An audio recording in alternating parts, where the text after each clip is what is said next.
Welcome back to another technical deep dive here in the debug zone. Today, we're tackling a big question and breaking it down with insights from other users. Hopefully, this clears up some misconceptions and helps you get the answer you need.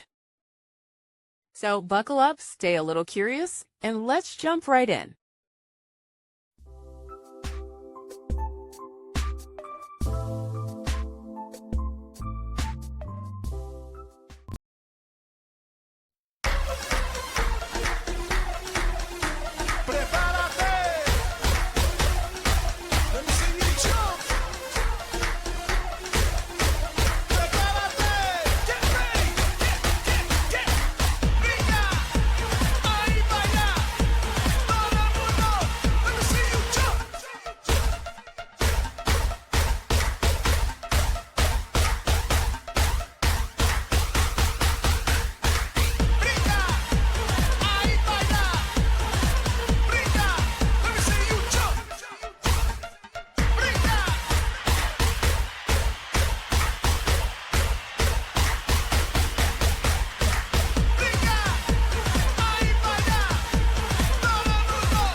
And that's a wrap.